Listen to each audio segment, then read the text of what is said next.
Boys and girls, this is the Undisputed Era. Adam Cole, Kyle O'Reilly, Roderick Strong, and you're listening to Going In Raw, baby. What's up? This is the most must-see WWE superstar of all time and his lovely, gorgeous wife, Marie. And you are going in Smackdown Live. Hey, this is Schinsky Nakamura. Schinsky watching Going In the Raw. Hey, friendo, Steve here. And Larson. And welcome back to Going In Raw, the only pro wrestling podcast you need to be listening to right here at youtube.com/Steve and Larson, and available wherever podcasts can be found. Be sure to hit that subscribe button and the notify bell if you're watching us on YouTube. If you're listening to us in the audio realm, be sure to leave us a comment, rating, or review. It really goes a long way towards helping expose Going In Raw to potential listeners. We're also on the Patreon, patreon.com/Steve Larson. If you're a fan of Going In Raw and you want to contribute to the show, help grow the show even more, we offer a variety of award tiers over there on the Patreon. Starting at $1, at the $5 mark, you get 5 bonus episodes every single week. They're a lot of fun. Today we've got Chat Trivia, Larson. We do. Where you can win a drawing by Larson. Well, one of us. Or both of us. Artist extraordinaire. No. Provocateur. Not really. Larson. We got some new patrons at the $1 and up mark. You get a shout out here on the show. We also have a new YouTube channel member, Andrew McGirth. Welcome to the Slow Wolf Pack. If you join us on the channel membership side of things, you get all that bonus content as well. And you get to use emojis and badges in our live streams. Here we go. New patrons: Michael Lair, Cameron Hooper Tolles, Edsel Jerome Laurel. Wow, lots of great names today. Brendan Wilson and Tommy Williamson. Thank you. A lot of great names over the past. So many great names. I wish I had a cool name like that. Absolutely. Anyways, although not very many people have the first name of Ann, so that's a good point. It's a rare name. Like many women have the first name Ann. Yeah, but not and. Yeah. We want to go see SmackDown live. It was a fun experience live. But that being said, as an episode of SmackDown Live, it wasn't that great. Mm-hmm. As the title indicates, yes, there was way too much Shane McMahon. And that's coming from somebody who actually has been enjoying Shane's work quite a bit, save for his Raw promo this week. Mm-hmm. Like, I think his promo game is pretty much on point. Mm-hmm. That being said, considering all the talents on the roster now, he shouldn't be anywhere close to being top heel on any program. That's really my issue with it. There's like, from a performance aspect, I haven't minded, for the most part, anything he's done. It's just considering that the depth of the roster is immense and vast, he should be a supporting player, not a main piece. So here's the deal, dude. I went on the Hulu thing this morning. I was actually just looking for like a suitable thumbnail. Yeah. And I get on Hulu sometimes for that, even though their stuff is like it's like interlaced. That's weird. It is weird. Like when the motion happens, you see a bunch of lines and stuff. That's weird. So anyways, I got on there at the 23-minute mark of the Hulu broadcast, which excises. They take out some recaps, commercials. It's the substance of the show. Yeah. 23 minutes is the last time we saw Shane McMahon and from that opening segment. Yeah, from the opening, the entirety of the opening with The Miz and Drew McIntyre and Elias. Mm-hmm. 23 minutes of the Hulu broadcast. That's when we saw it. I'm looking at your notes right now. There's a lot of carryover from Raw. It's almost exclusively carryover from Raw. And you mentioned this before the cameras were rolling. The title of this episode really should be the wild card rule. I had said this last week. I said, maybe the lead to Super Showdown, the lead up to the build to Super Showdown, is what's really hammering home, or it's really causing all the redundancy. No, that's the deal now. SmackDown, what used to be the most enjoyable program, WWE television. Right. It's Raw Light now. It is. It's Raw Light, and it's been hampered by excessive use of video recaps. Yeah. Very often stuff we just saw on Raw. Mm-hmm. Redundant storylines because of this stupid wild card rule. Yeah. That has effectively made it so there's only really 5 stories going on WWE right now. Yeah. And they cross brands. So pretty much the only competitors who were on SmackDown last night that haven't shown up on Raw in recent weeks, tag team stuff, is Daniel Bryan, Eric Rowan, Heavy Machinery, Apollo Crews, and Fire and Desire. Yeah, that stuff with Ember Moon. Yeah, and that's it. That's pretty much it. Meanwhile, in the dark match after 205 Live, you get an Intercontinental title match between Finn Balor and Shinsuke Nakamura, a match that could be on a pay-per-view. Yeah, easily. Yeah, and that's the dark match. Yeah, so people stay in their seats through 205 Live. Yeah. And then prior to the show, we had Liv Morgan versus Ember Moon. It was really good. Again, a match that really deserves to be on TV. A feud that could be on TV. It's dude. I understand. I get that our thing is like let's come on here and like entertain.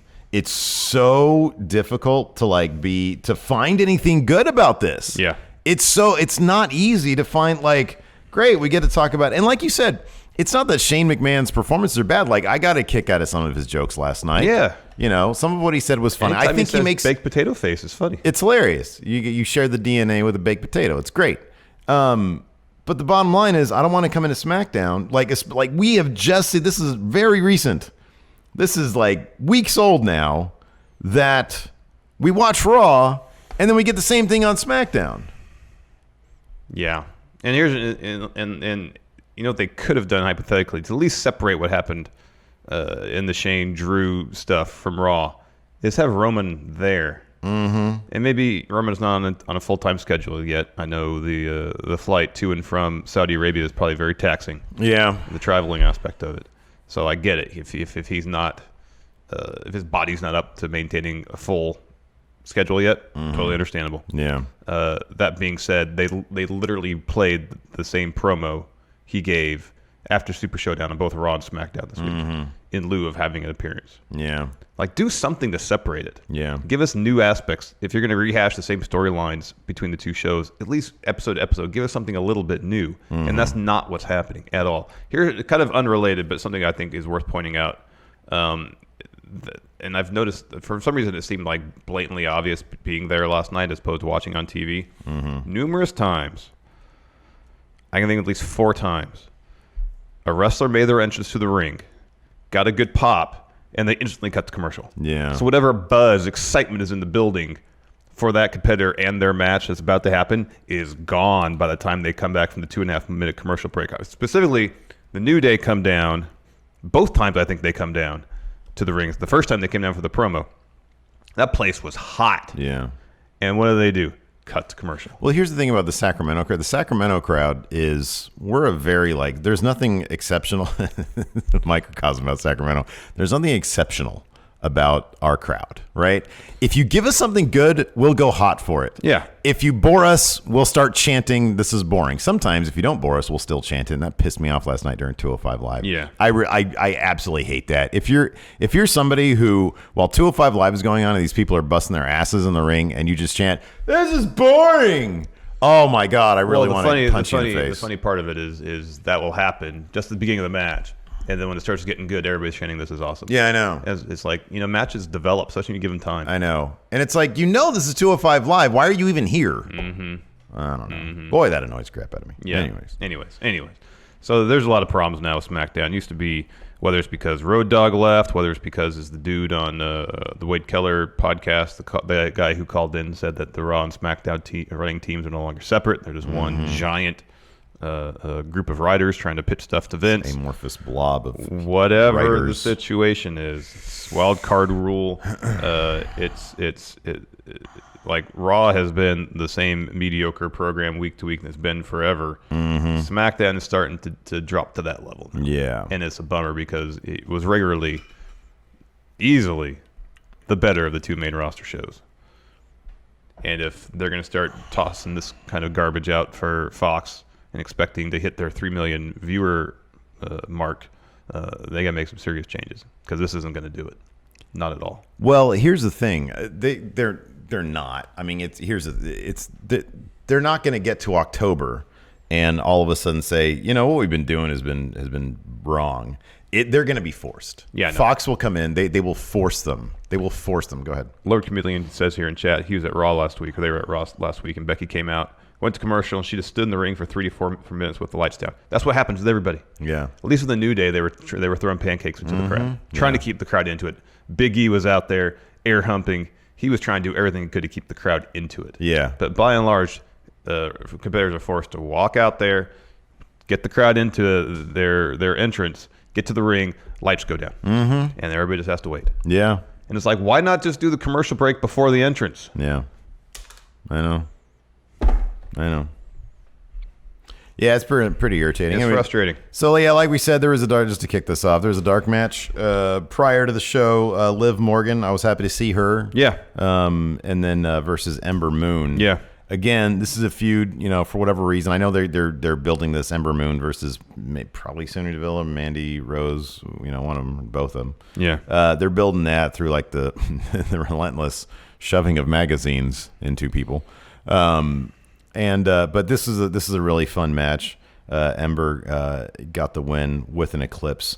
As awesome as those are on TV, they're such a joy to see live. The Eclipse is such a fantastic move. It's really great. It is. It's great. There's this Cultaholic article about Raw's rating. 2.13 million. Record non-holiday low. And according to the Wrestling Observer, the Warriors-Raptors game, which drew 18.2 million, can be considered the sole reason for the record low number. No. Well, at least says the main no, sole reason. Yeah, look at that. No. Well, I mean, if it's different between 2.1 and 2.3, then yeah, I guess that's the sole reason. But the sole reason that the ratings are so low is that the creative is largely garbage. Well, I mean, and there's nothing for people to invest in. I get what he's saying. I mean, if you take away the game, it's up slightly. Then it's not going to be a record low. Yeah, that's his point. But it's masking a larger issue. The creative is not good. I'm sure Dave Meltzer knows that. Yeah. I think he realizes that. The show kicked off with Ms. TV, with Drew, Shane, and Elias also. Yeah. He came out too. Yeah, he shredded a little bit of his out-of-tune guitar. Let me ask you something. That opening segment might have been a very down-to-the-wire rewrite. Think about it. What did you notice? When they came out, number one, Elias hadn't been announced. He wasn't announced. Yeah. And the PA ran up there and put a stool out there for him at the last second. Yeah, I noticed that. And he was a relatively pivotal part of that opening chunk. Yeah, it could be. Because he had the match with Miz. Yeah, the first one. That might have been like maybe a last-minute thing, addition to things. Like, maybe it was supposed to initially just be Miz versus Drew or something. You can have this match if you take on Drew because first. For a little bit, Elias was standing around before they brought a stool in for him. That's a good point. Yeah. But yeah, there's a lot of trash talk between Miz. Miz had a shirt that said like "My Mood" and his picture of his dad with his dukes up. Yeah.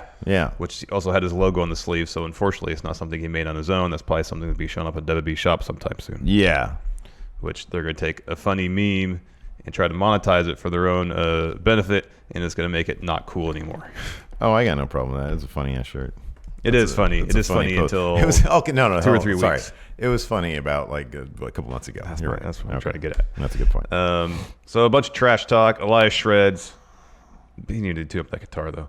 And then at the end of which Shane proposes another match against The Miz. After he says something like your DNA came from the cesspool with the baked potato. Shared DNA with the baked potato. Yeah, that's a pretty great line. But this just continued, and eventually the crowd really kind of. I don't know if you guys saw this at home. There are some things that Patrick Sparks in the group chat was saying that at the end of 205, there's a rock paper scissors chant or something. I didn't hear that at all. I didn't hear that. I was paying attention too. I was really into it. Yeah, I did hear the boring chants for this one though. Yeah, I heard. Yeah, it was funny because it was like one person did, "This is boring," and then a couple other people like, "Yeah, boo, boring." Yeah, and then the chant started. Part of the problem though is like if they just kept this to the talking and got to the matches, you would have cut out 5 minutes because there's like 2 recap packages that played during the segment. Yeah, right. It's like lose the recap stuff already.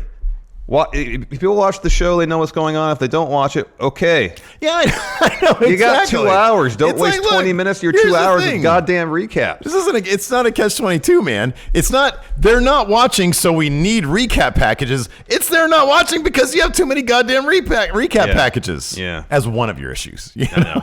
Yeah, it's like, one of Legion. Yeah. Oh, let's remind you why you didn't watch yesterday. Well, here's another issue. They're not watching. The other issue is like WWE's dramatically inert enough that you can lose the recaps and you don't really miss anything. You don't miss it. Nothing happens on these shows, man. No, nothing happens. Nothing happens. Remember when stuff used to happen on great. shows? It was awesome. They used to, the cliffhangers that WCW used to end with killer hangovers. I'm sorry. Hangovers. Cliffhangers, yes. I had one beer yesterday. That's it. I feel hungover though. That's weird. Oh man. Yeah, I went to bed at like 10:30 last night. I went to bed earlier last night. And I woke up tired still. I know, me too. I was like, I slept pretty well too. And the thing is, like, I had a good time last night. Yeah. Like, here's the thing: you go to a WWE show, by and large, like they put on. Look, you get to hear all those cool theme songs, and it's really loud, and you get to see people, and you get to see all little things. Like, it's fun. Yeah. But man. Yeah. So Shane proposes a match with The Miz, but first he needs to beat Elias and then Drew. So a mini gauntlet. So and that happens now. So Miz takes on Elias, and of course Miz wins that one because Elias misses a top rope elbow. Miz follows with the skull-crushing finale. He gets the win. His match against Drew happens immediately. It's a pretty quick match, and pretty early on, Miz goes for like a springboard type move and almost falls on his head. Oh my God! Yeah. Horribly. Yeah, that looked bad. I mean, hats off to him for trying new things, but at the same time, I guess got to get a little crisper if it's going to work. Finish for that, so Miz start to go for a skull-crushing finale. Shane gets on the apron and distracts him. Miz turned around, eats a Glasgow kiss, and when he gets up from that, a Claymore. Drew wins. Afterwards, Shane gets on the mic and says, you know what, after seeing all this, I want to have this match anyway, so ring the bell. Yeah. So he takes off his jacket, gets in the ring. Miz makes a brief comeback. In the end, though, Shane puts on the triangle choke. Miz taps. Yep. And the unfortunate thing about all this is either Roman's going to beat Drew at Stomping Ground, or if the advertised match Extreme Rules, which is Roman versus Shane and Drew, happens, Roman's going to win. Not that I have a problem with Roman winning a match. It's just Drew should be doing something vastly more interesting. And at one point, Miz even referred to Drew as Shane's lackey. Yeah.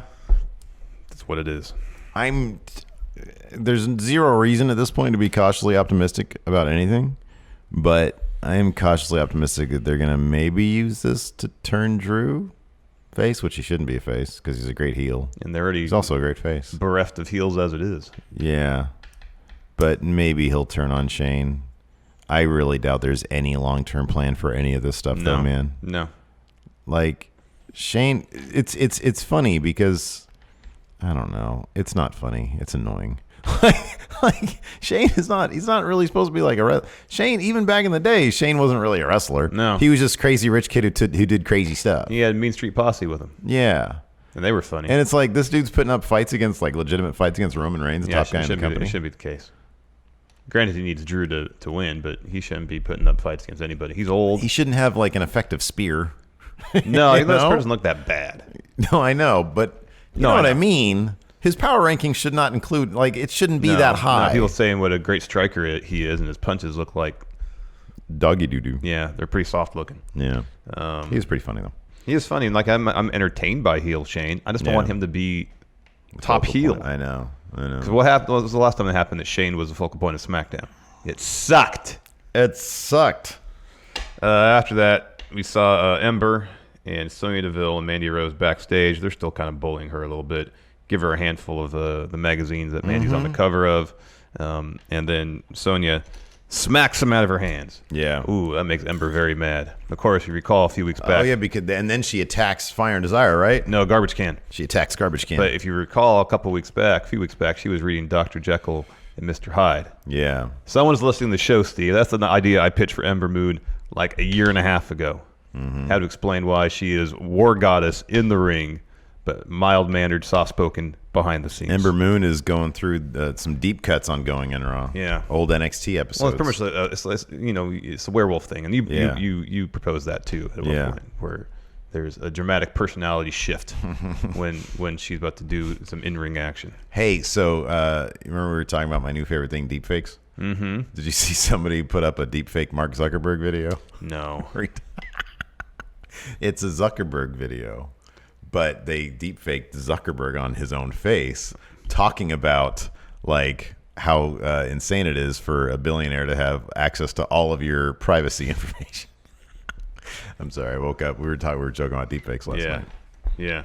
Anyways, speaking about deepfakes, we didn't have some deepfakes this next segment because we had Daniel Bryan, Eric Rowan come to the ring, and a couple of Northern California wrestling institutions showed up as the Yolo County Tag Team Champions. Dave Dutra, the Futura, and AJ Kirsch. Yeah, man. You might know AJ if you play WWE 2K19. He's the voice of Buzz. Yeah, he's the My Career guy. Yeah. He did all the mocap and the voice acting for him. Yep. Terrific guy. We met him a couple times. Yeah. And yeah, he's all over the indie scene up here in NorCal. Yeah. He also won the Rock the Promo thing. Yeah, the promo contest Rock had on Broseph Joe Brody. Yeah, he's the host of Hood Slam. Yeah, he does all sorts of stuff. He also he acts as what do you call a dude who marries people? Officiant. Yeah, that's right. Yeah, so, he's done some weddings. And all around decent dude. He's a good guy. A few times he's met him. No, he's terrific. Yeah, he's awesome. And Dave Dutra's fantastic too. Yes. Yeah, he's been wrestling up here for a long time. Mm-hmm. Yeah. So it's good to see them in the ring, in a WWE ring, opposite the tag team champions. Mm-hmm. That was exciting. I actually marked out pretty huge for that. Yeah, absolutely. I was trying to look. I was like, who is that? Because we recognized Dutra's gear. Yeah. And we're like, wait, who is that? And then he shows them big screen. I'm like, that's AJ. Yeah. Look at that. That was cool. Yeah. So, anyways, it was really cool. So Daniel Bryan, another instance where they make their entrance, lights go down, Dutra and AJ walk down in the ring, and they have cardboard tag team titles. Yeah. Yolo County Tag Team Champions. Lights come up. Daniel Bryan drops a promo saying, "As the plan is tag team champions, we're here to take on some of Northern California's finest, the Yolo County Tag Team Champions." Cut to AJ and Dave Dutra, and right as about something's going to happen, Heavy Machinery come to the ramp. They start talking trash to Daniel Bryan. Yes. And then he says, "Well, come down here, test your mettle by taking on the Yolo County Tag Team Champions. If you can take the belts from them, maybe you'll be worthy of challenging us." And of course, Heavy Machinery win quickly via compactor. Yeah. Thank goodness for that. I would like to have seen Dave Dutra, the Futura, get some offense in, though. That'd have been nice. Or AJ, too. AJ was tossed from the ring pretty quick, though. Yeah. He exited pretty quick.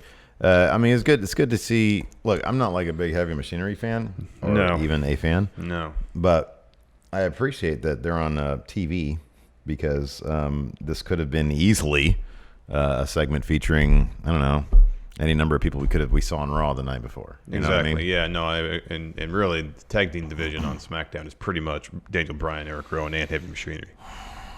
Yeah, I know. They need. Oh wait, no, the club's there. I think Carl Anderson tweeted, "Yes, I am still employed." Oh my God. Anyways, after that, we had R-Truth and Carmella. Go ahead, sorry. Basically, after every episode of Raw and SmackDown, there's at least 5 wrestlers who tweet something to that effect. Yeah, I know. Cedric Alexander talks about wanting to be on 205 Live again. He said something like, I miss wrestling. Yeah. Yeah, we miss him too. Yeah. I loved seeing him wrestle. Me too. You haven't seen Buddy Murphy on SmackDown yet? No, we haven't. Since WrestleMania. Matt Hardy tweeted about him. Yeah. He's back to being the best kept secret. Matt Hardy said it was such a joy to wrestle against Buddy Murphy. You guys are going to love him when you see him. Oh, we're not going to see him on main roster. That's a problem. He's back to being the best kept secret. Unless you go to house shows, that's the only time you're going to see Buddy Murphy. R-Truth and Carmella were backstage, and they're, R-Truth, again, starts saying how sucky it is to be 24/7. What do you call it? The 7-Eleven championship. 7-Eleven championship, yeah. And so yeah, then he got in a box. Oh, because they heard somebody coming. Yeah, and it was just like a production guy. Yeah, it was a PA guy. So he gets in a road case. And then they realized that when they closed the box, it locked itself. I know, but within storyline, I'm willing to. Yeah, that's fine. Look, man, I'm willing to give him so much. I'm willing to suspend my disbelief quite a bit, Larson. All right. It just looked like a heavy lid. Anyways, yes. Yeah, because she literally opened it. And she's like, oh, it's locked. I can't do anything. Yeah, I know. So he gets in the road case. Someone comes up to Carmella and says, "Hey, your match is right now." And she says to R-Truth, "Well, I got to go." And he's screaming from inside the box, "No, get me out of here, get me out of here." In walks Jinder Mahal. Yeah. He hears R-Truth yelling. He's all, truth? Yeah. Truth, mother. And so he's going from case to case, realizes he's there, and then he starts impersonating Carmella. It was a dead-on Carmella. Oh, accent. perfect. Perfect. It was awesome. Truth. Ginger's doing great work right now. now. Yeah, it's pretty Truth. It's all grow. Truth. Truth. It's hard to do that. Yeah, I know. And so he says, okay, I'll get you out of there. Yeah. And then he goes and looks for a crowbar. Yeah. Next, Sonya Deville versus Carmella. Carmella. It's good to see Sonya Deville. However, another instance, someone making their way for an intro, cut to commercial. I didn't get to see the strobe lights. Oh, I was super happy about I was that one. excited to see Totally myself some fine strobe with that. lights. When's the last time we actually saw strobe lights? It's been forever. Yeah, I know, but hasn't she had entrances where she hasn't had strobe lights? Usually when she comes down the ring, it's with Mandy Rose, and they do Mandy Rose's entrance. Yeah, that's true. It's the first time we've seen her entrance in a while, and god damn it, no strobe lights. Totally fine. Nah. With that. Yeah. Pissed me off. Sorry. Wild card rule. You know what's weird about it, though, is so Sonya and Mandy walk down the ramp, and they're at the foot of the ramp, and then they stand there, it seems like for a minute. Yeah. And then the lights go down. Yeah. I feel like basically every entrance was like that. Yeah. Basically, because Bailey's entrance was like that. New Day, Sonya, Daniel Bryan, and Eric Rowan. Mm-hmm.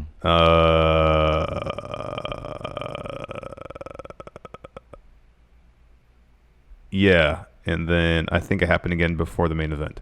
Yeah. Basically, commercial. It just kills the momentum of the show. Yeah, it really does. Start, stop. I mean, I understand the commercial break aspect is necessary for live TV, but structure it so you're building momentum throughout the show rather than repeatedly killing it. Mm-hmm. Anyways, good match between Sonya and Carmella. Yeah, there was one little botchy moment there. Yeah. But beyond that, towards the beginning. Carmella's really good. Sonya Deville's getting really good. And Mandy went for a distraction. Mella hit a suicide dive on both of them. And then Mandy went for a distraction. Ate a super kick. I love Carmella's super kicks. Yeah. And then Mella Sonya gets back in the ring. Yeah. Sonya got her finisher for the win. Yeah. So it's good to see Sonya get a win. They go back up the ramp, and they sort of, and this probably wasn't on TV. I think they were just doing replays, and they were reacting to the replays. I was really hoping at that point Ember Moon would come out, and or they were going to stomp on Carmella. They really need to get things going. I know. I want to see Ember Moon do some more stuff. I want to see what's going to happen with this. It's been 3 weeks of shoving magazines at people. I want to see Ember Moon do some shit. I know. Because aren't they, right? This is building to something, right? Is this building to something, Larson? I mean, you like to think so. Is Ember Moon going to do something with these people who keep on shoving magazines at her face? I mean, the way things are going, I'd be very surprised if that were to happen. Based on what we've seen on WWE, unless there's a story to be featured on both Raw and SmackDown. Are all YouTube wrestling people just turning into Lewis Black at this point? Maybe. Could be. Oh. How many magazines can you have shoved at you before you do something? Before you reach your about it? breaking point. Exactly. And I'm not talking about shoving a garbage can. No. That's just unsanitary. Shoving Mandy Rose. That's what you're talking about, right? Yes. As Ember Moon, yeah. Yes. Or Sonya. Either one. There's two of them. Pick one. I know. Hit a Eclipse on somebody. Stop reading your books, man. Read the Art of War. There you go. There you go. Next, a segment between Alexa Bliss and Nicky Cross backstage. Alexa was talking about what was this on? Literally, I just don't recall if this was on Raw or last night, where she had the phone out, the tweets. Was that last night?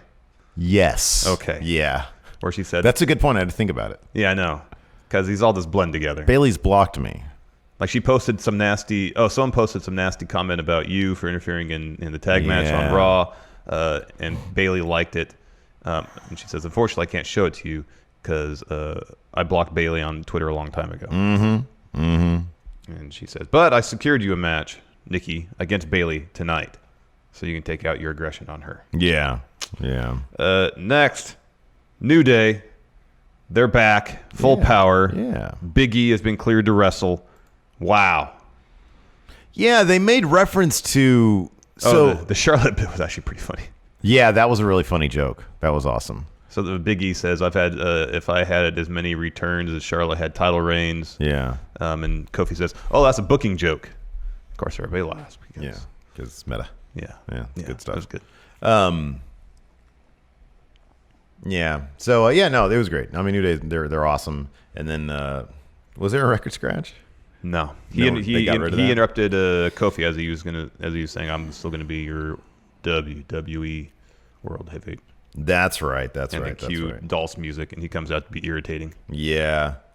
And then Kevin Owens and Sami Zayn, two people who, mind you, we had just seen on Raw the night prior. They come out and forge a alliance with somebody on the roster of that show without any real motivation other than everybody's apparently a bad guy. Yeah. Yeah. So they come out on this one. And Sammy does all the talking. Yes, correct. And it's all fine.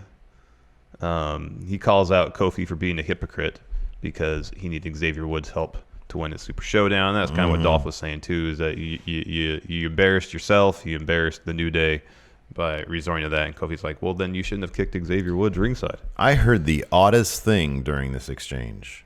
A gentleman a couple rows behind us, vociferous Dolph Ziggler fan. Oh, yeah, man. He was full-throated support of everything Dolph had to say. Yeah. Is he a time traveler from 2012? Confirmed. I think he is. Or was it one of those things where he like hit his head on a rock in a cave and just woke up? I like that it had to be in a cave. Some remote locale. Oh, I just thought you meant you have to be brain damaged to root for Dolph. No, I'm not saying brain damage. I get it. Okay, He got hit his head on a rock in a cave, passed out for 7 years. 7 years, yeah. Okay. Just woke up. A Rip Van Winkle type. Yes, situation. that's what I'm not referring to any sort of brain damage. I mean, it is Sacramento. He could just be on bath salts. What, did you hit your head like that guy, like that idiot last night? He just said it was nice out here. We walk out of the arena. It was cold in the arena. There's some fucking meth head. And I walk out, and it's warm. It's like really warm. It's like 90 degrees. I'm like, wow, that feels nice. Yeah. And this guy next to me walking out of the arena is like, did you just say it feels nice? I'm like, yeah. It's like I walk out and was wrapped in a warm blanket instantly. Yeah. It feels nice. This guy says it feels nice. It's hot out here. Look, man, we just got out of a fucking Smackdown taping, and it was kind of fresh air, boring, relatively. You know. It was cold in there. It's nice and warm outside. Let me enjoy what I enjoy, man. You should have dropped him with a Spanish Fly. Yeah. I'd have had your back. Yeah. Follow up with the Starship Pain. Man. Anyways, after that, we had a Bailey interview where she talked about stuff. I can't really hear it. And then we had, another Alistair Black promo. This whole time, thing's gone in a direction I wasn't anticipating. This time. Where he's yelling at doors. They've opened the door to his sweaty little college dorm, apparently, because he's in there talking about, it's very simple. It's very simple what you're doing, what I want to do. You fight me, and then I fight you. And he gets frustrated, and he turns 90 degrees. Excuse me. Over there, man. Can you please open my door? And they open the door, and light comes in. He starts yelling. Somebody fight me! Fight me now! The door is open. Somebody come in here and fight me. Yeah. I just wanted somebody to come in there and tackle him. This is so Well, I told you ridiculous. this last night. If he wants to fight somebody, maybe he should go to the appropriate venue in WWE where fighting actually takes place, which would be the wrestling ring. There's clearly, in gorilla position, there's a whiteboard, and you just squeak your name on there, and then, or talk to the producer, Baron Blade. Yeah. Or somebody else. Wait, no, what's the name of the producer? There's a different guy, I think. And I don't remember. Forget his name. There's like an old-timey farmer-looking guy in my career. Maybe that was in 2K18. Anyways. He talked to somebody, and like he's been in the industry a long time. He should know the deal. He should know the deal. Yeah. I just think they don't have anything for him. No, they don't. Who do you think his first guy is going to be? Do they know? He has taken on Randy Orton at house shows. I did. Oh, that's the guy then. Because what happens at house shows is always like a preview. It's a precursor. That's why I'm wondering if we're going to get a Nakamura Finn Balor feud. Because I'd love that. Oh, I hope so. Let's see here. After that, we had Bailey versus Nicky Cross. Nicky Cross did get to come out to Alexa Bliss's music, though, so that was great. Yeah. I figured it was like a segment or something. Well, I thought they'd have her come out, stand on the ramp until Nikki's music hit, and then walk down together, but no. No, Nikki got Alexa's music. Yeah. But hey, Nikki's on TV, so that's good. And the storyline was actually kind of decent. And I do like her storyline. Yeah. I like this stuff. I think it's okay, so I'm not going to complain too much. Yeah, but this is a fun match, too. Today just feels like complainy day, so I'm going to do that. It was a fun match, though. It was actually pretty good. I know. I enjoyed this match. It was good. Bailey picked the win after top rope elbow. Mm-hmm. And then it was a kind of a cool little moment afterwards where Nikki rolls out of the ring, and Alexa like reaches out and kind of holds her by the wrist, and she's a stand there staring at Bailey. Yeah, and you're not sure she has wrist control right there. You're not sure if she's going to help her new friend up or give her a rainmaker. Yeah, right. 'Cause that's kind of look on her face. Yeah. So, because she tells Nikki before the match, like, "Hey, go out there and essentially soften her up." Yeah, soften up Bailey. Yeah, the thing about that, what you're suggesting though, is that would be what? Progress. Yeah, we don't get that. That would be forward momentum, and we're opposed to that these days. Well, we're not. WWE. We is in the WWE. Yes. Next, Jinder's backstage. Now he has Crowbar and referee. He's looking for that road case. He's asking around. Apparently now it's on a truck, and he says, "Where is this truck going?" Yeah. Monday Night Raw. Yep. Los Angeles. Yep. And so Jinder says to ref, "Come in with me. We're going to L.A." They run off to go get in a car and chase this production truck. Yeah. And you can hear R-Truth screaming, "Get me out of here, get me out of here, get me out of here." Next, we had an Iconics promo I'm pretty sure was just for the crowd. I think that was just for us. Where they talk trash about Sacramento. Woo! Don't blame them. No. Peyton asked Billy, "What's the capital of California?" She says, "Los Angeles," which when we were moving to Sacramento, I thought when I was young, like 7 or 8, it's like, oh, LA's got to be the capital of California. Yeah. No. I like that you were thinking about that when you were 7 or 8. Yeah, that's before I memorized all the capitals of all the states. No, in fact, it's San Francisco. No, it's Sacramento. That's what we got going for us, man. Yeah. They did everything to talk trash short of talking about the Railroad Museum, which is like prime tourist destination. Yeah, they said, everybody here is on bath salts. Well, they didn't say that. And then we're like, boo, that's true. But that's a sore They point didn't for bring us. up the Yahoo story from several years Lots back. of meth here. That Sacramento was the ugliest city in America. Oh, they should have. Yeah. It's like 2 years running. Yeah. Because people were bringing that up like within the past 2 months or so. Yeah. And I was like, oh, I remember that from like a year or two ago. Yeah. We got ugliest city. Yeah. And not the like the city itself. The people who live in it. The people. Apparently, Sacramento is filled with unattractive people. Yeah. That was the point of the story. Yeah. Well, you know, got to work on that, Sacramento. Gee whiz. Yeah, I guess. Anyway, it was fun. Next, Firefly Funhouse. Same thing on Raw. Same exact one, but still good. Mark was horrified at that. Yeah. He was not into that, man. Because I built him up. I was like, this is great. You got to watch this. I told him, yeah, Bray Wyatt's got a kid show now. And then he said, wow, okay. Not what he was expecting. His offended sensibilities. After that, we had Apollo Crews interview, which is cool. They talked about what happened between him and Andrade leading up to Super Showdown, where Andrade attacked him, laid him out before the bell had rung on their match. And he says, well, if I see Andrade again, oh, man. Oh, boy. And then Zelina walks up and says, you better rethink that. Yeah. And starts kind of yelling at him in Spanish, which is great. And then she walks off. Apollo does this, like the interview's going to end.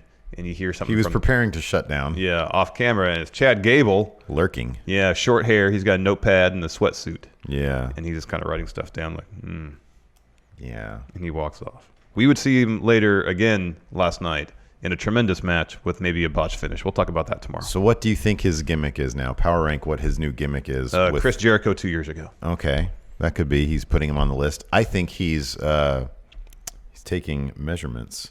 Could be. He is a.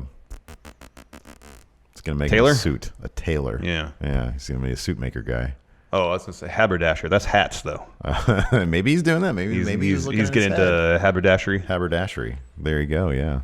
Or maybe he's just gonna open a lids franchise. Could be. That could be too. Wonder if he went to go to the lids and says, "Hello, my good sir haberdasher. Yeah. I'd like to procure me a lid." Yeah. You'd probably get punched in the face. Probably. Yeah. Those mall workers are so disheartened these days. Well, I mean, they're working for peanuts, basically. Basically, yeah. Anyways, they're like, yeah, they get just the number of hours. hours. Men's clothing. So he could be a haberdasher. Oh, there you go. That was just hats. All right. Yeah. In the British term, small items used in sewing, such as buttons, zippers, and thread notions. There we go. That's a good gimmick for Chad Gable. Haberdashery. Haberdashery. I like it. Instead, it was just botch finish guy. No, he didn't botch that finish. It was Jack Gallagher. Yeah, that was weird. Did you watch it back? No, but I remember this. Let's see if it lines up. So I remember at the Kenan. We'll get into this more in our 205 live recap tomorrow. It's a really good match. Jack Gallagher at like 9 gets in the apron and just stays on the apron, never rolls under the ropes. Okay. Is that what you? He was on the ground. Oh no, dude! When he yelled, he said 9. he looked down at Gallagher. Gallagher, he didn't move a he did. muscle. He did. He was like 9 in. And then right when he was going to go 10, Gallagher starts to spring up, and he's sort of on the apron. But he never rolls in the ring. No, he doesn't. And then, like, what is Kyoto supposed to do? Right. Yeah. I know. He said 10, and then they clearly show when Gable says, "Give me the mic," and he's like, "No, really? Okay." Yeah. Yeah. I don't know. I don't know what the deal was there. Yeah. I mean, if it wasn't a botch finish, that was a hell of a sell job. When he says 9, your ass needs to be up. I know. Yeah, that was totally a botch finish. Yeah. That was weird. It was really weird. Main event for SmackDown last night: Kevin Owens, Sami Zayn, and Dolph Ziggler. 6-man tag action. Taking on the New Day. This whole entire match was structured around Big E getting that hot tag. Mm-hmm. Yeah, and when it finally happened, the roof blew off that place. People were so happy to see Big E back in action. So many overhead belly to bellies. Oh, it was great. It was awesome. It was great. And I was kind of expecting him or hoping that he would be the one to secure the win by pitting Kevin Owens, because that's a feud that feels like really needs to happen. Yeah, that'd be great. That'd be awesome. Whether it's a singles feud or Big E and Xavier Woods taking on Kevin Owens and Sami Zayn, given how Kevin Owens kind of replaced Big E in the New Day for a little bit. I would love a singles feud. We haven't had that with Big E in a long time. Yeah. A feud between him and Kevin Owens. If they don't do that, they have absolutely no idea what they're doing. Yeah. That's a feud that needs to happen. That would be hot. Yeah. Hot. Yeah. They're probably not going to do it, though. No, they probably won't. Because why would they do something cool? I know. In the end, Kofi picked up the win, hitting a Trouble in Paradise and Sami Zayn after laying out Dolph with the one as well. It was a really fun match, but didn't really build towards anything. Unless they'd had Big E pin Kevin Owens, and then it could have built towards something. People love that. People love Kofi Kingston, though, man. Oh, man. He gets such a great reaction. Yeah. He's fantastic. Yeah. After that, we had 205 Live. We'll talk about that tomorrow. And then we had a dark match, like we mentioned already, Finn Balor versus Nakamura. It wasn't too long. Like, they finished it, and the match wrapped at 8:01. Yeah, and it probably started at 7:50. So and probably about 10 minutes. God, if that, 7:52. I'd be surprised if it was 10 minutes. It was more like 8. It looked like Nakamura was in full house show mode. Yeah. Not putting a lot on his strikes. I mean, it was pretty much by the numbers, but like, who wouldn't want a feud between these two? I know. I mean, come on. I know. And they can maybe even reference history, like leader of Bullet Club, leader of Chaos, NXT. Yeah, right. I know exactly. I feel like that's asking too much. Yeah, that was Finn's last match in NXT. Yeah, that's Nakamura. Right. Yeah. Like, at least if I want to be champion, I got to beat the best. That's what he said. Yep. Anyways, let's answer some of these questions, man. I know people have lots of questions. Yeah, chomping at the bit. Yeah. Let's see here.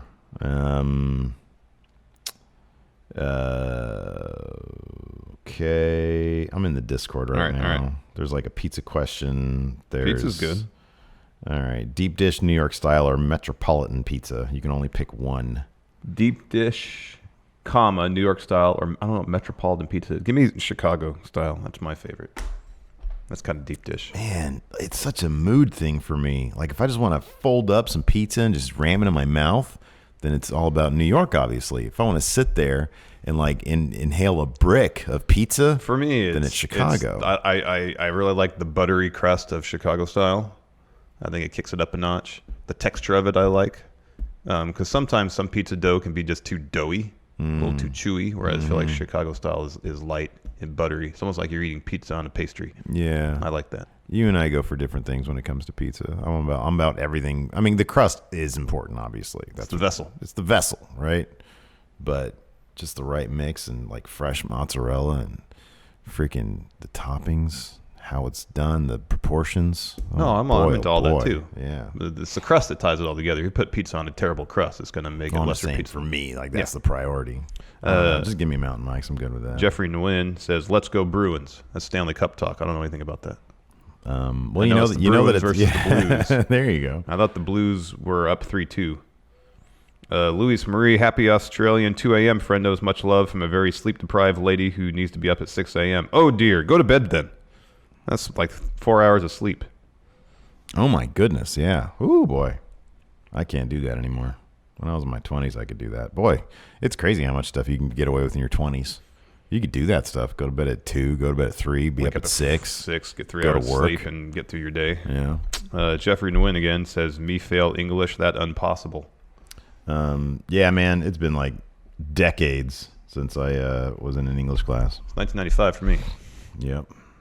You didn't take any English classes in college? No. I passed. Really? I passed the AP test. I didn't have to. Oh, look at you. Let's see here. I reached my peak of understanding of the English language in 1995. You want to talk about deep fake here? Look at this. Hafty post this leaked logo for Fox on SmackDown. I'm sorry, SmackDown on Fox. That's fake as shit. They moved the exclamation point, so it's SmackDown. That's so fake. Maybe not, though. I don't know, man. I don't know. Why they have like cartoon filters on the wrestlers there? Everything seems like a rotoscopic type deal. Mm-hmm. Brandon Garza, does 205 stand more of a chance with WCR Maine?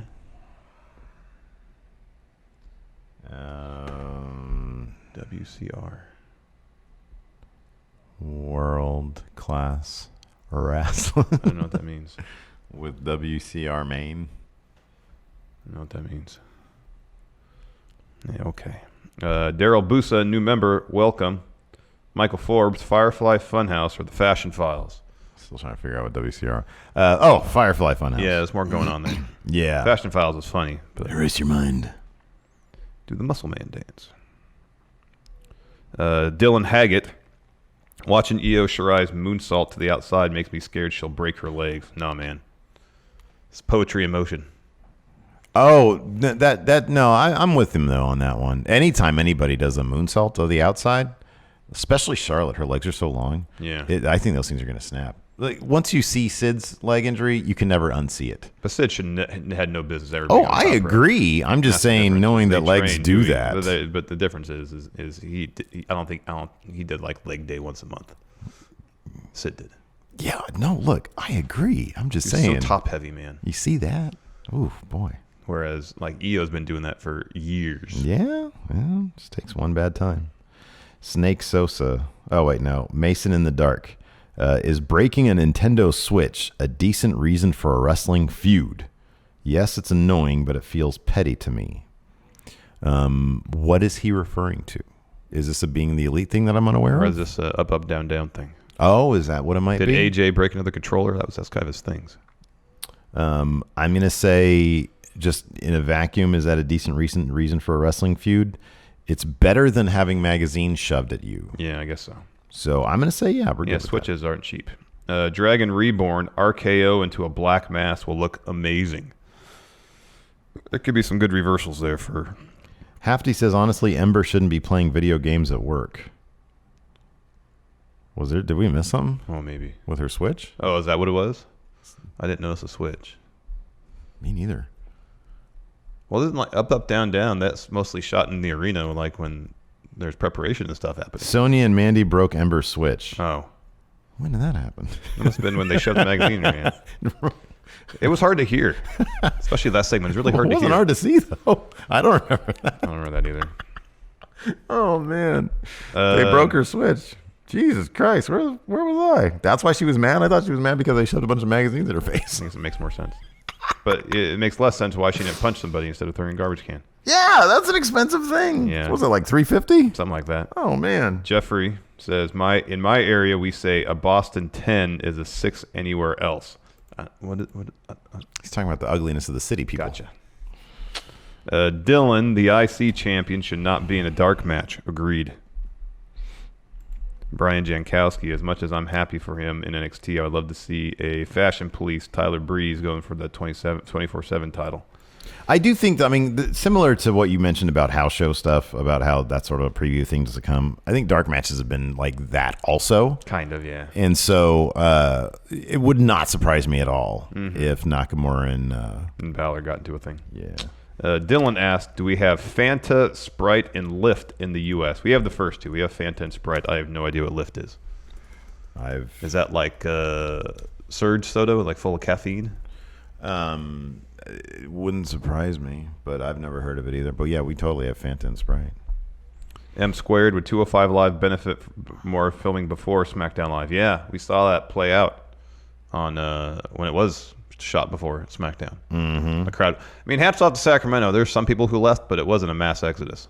Yeah. There was still a good amount of people there. So on the house show circuit, this is from the 2 days ago. Yeah. Finn Balor retained over Ali and Shinsuke Nakamura in a triple threat. Let's see here. That's probably a Raw one. Oh, there's 2 of them. Cool. Let's see here. Fresno, that's a Raw one. Stockton, this is SmackDown. Finn Balor defeated Ali and Shinsuke. Okay, so we might be getting maybe a combination. Cool. That's neat. Let's see here. Oh, this is a deep one. Look at this.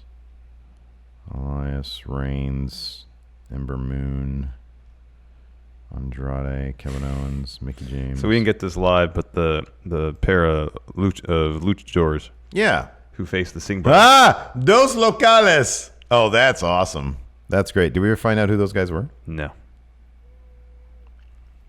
The enforcer Stevie Bradley says, "Go Blues." Sorry, Jeffrey.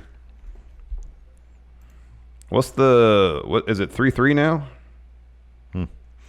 I have no idea. Well, I don't that's pay attention to that stuff. Snake Sauce says, "Did you not see the promo of Sonya breaking Ember switch backstage?" All right, let's see here. I'm going to go on the Patreon and see what people have to say there. Jamie Arcus, Kofi versus Shane at SummerSlam for WWE Championship. Please no. No, we don't need Shane getting a title shot. No, I can't believe that it's going to last another... I mean, I can believe that. I can believe that's a possibility. I mean, dude, look, here's the thing. At this point, we sort of can believe every worst case scenario. Yeah. Like that, yes. All hands are on deck right now. Everybody has to just prepare for the worst. Yes. So it's possible. It is possible. Let's see here. Oh, I love these kind of questions. Sonora Mizuki asks, "You each have the opportunity to choose one match in WWE history and change the finish of the match to a dusty finish. What match would you both choose?" It needs to go from a firm, decisive finish to a wonk. Listen, baby, everybody. Ideally, it's a situation where the face wins, but they wave off the win. That's a true dusty finish.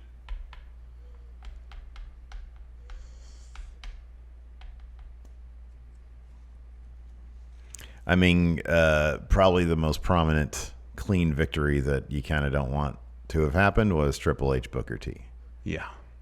Booker T wins, gets the moral victory, but they wave it off. So that Booker T. Yeah, Booker T gets the win.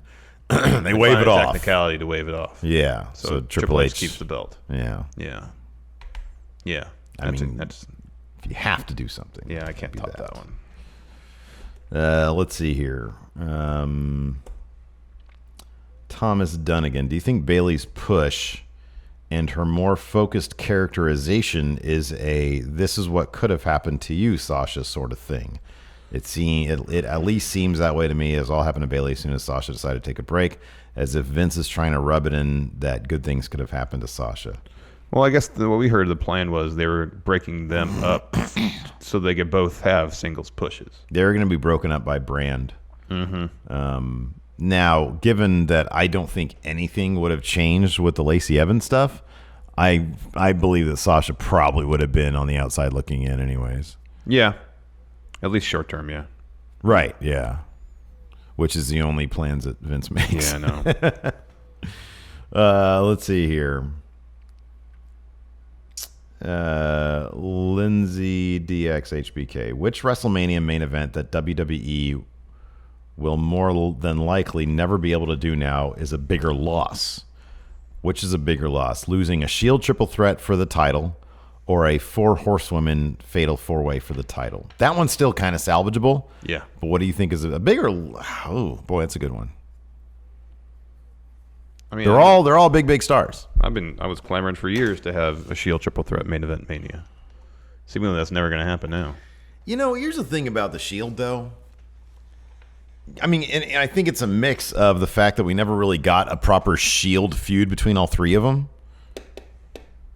Like, in the end, did anybody really care that much about the Shield? I know you and I didn't. I mean, I know that people out there kind of liked them. Oh, cool, they're back together. They were never really booked. I mean, there was just a happenstance of like injuries and stuff, which prevented the Shield from reunion. Every time they do a reunion, something would happen. Roman had the mumps at one time, so Kurt Angle had to step in, and everything just. Seemingly. But I never really cared that much anyways. Well, because they felt like they were being booked like a nostalgia act. Yeah. As opposed to actually doing anything interesting. Because I always thought that they were, their first run together was really cool. Yeah. But I always appreciated them more for their singles stuff anyways. I kind of did too. Like I liked them when they were first together and they were heels. That was really fun. But like a proper like long-term feud between all three of them with interweaving stories, I think would be really cool.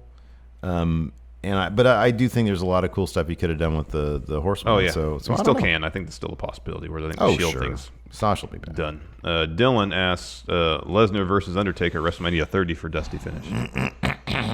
So Taker doesn't lose his streak until Roman beats him. Yeah.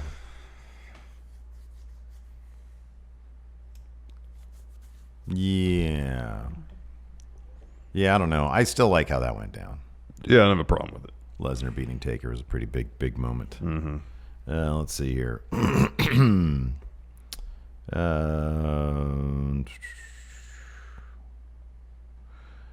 Tim Morris. Which couple would put on the best match? Becky versus Seth, Almas versus Charlotte. Oh, this is not even close. Johnny versus Candace. Mm-hmm. And then Alistair versus Zelina. It's Johnny versus Candace easily by a mile. Mm-hmm. Although I think Andrade Charlotte would be really good too. I think that could be good. I think Becky Seth would be fine, but Johnny versus Candace, Yeah, are you man. kidding me? Like, yeah. Oh, man. Joe McGinnis.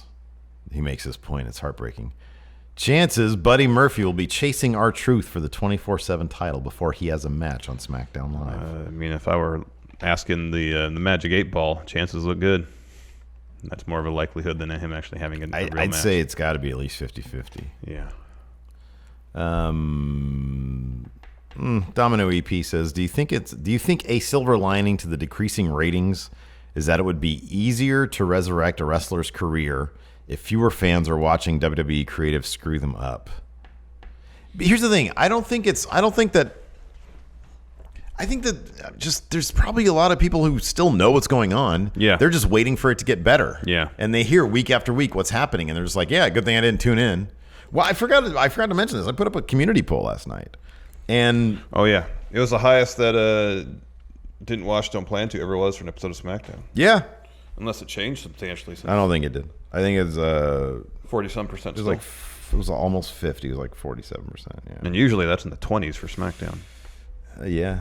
Or It's the at high teens. 48%. Yeah. In between had 22%. Nays were at 9. Yays were at 11. Plan to watch later. Remember only when 10%. Yays were in the 50s? Yeah. Consistently for Yeah. SmackDown? I know. And that wasn't that long ago. Nope. It was all pre-wildcard rule. Yep. What a terrible idea that was. Yep. I'm a genius. Anyways. Damn you, Vince. Damn you. Damn you. Damn you. Denying us from Enjoying quality wrestling programming, which we had on a weekly basis with SmackDown Live TV. what do we got coming up for Overrun? We got news on Sean Spears' wrestling future Oh, cool. and chat trivia. Awesome. Sounds great. Are you excited about drawing something today for somebody from some lucky friendo?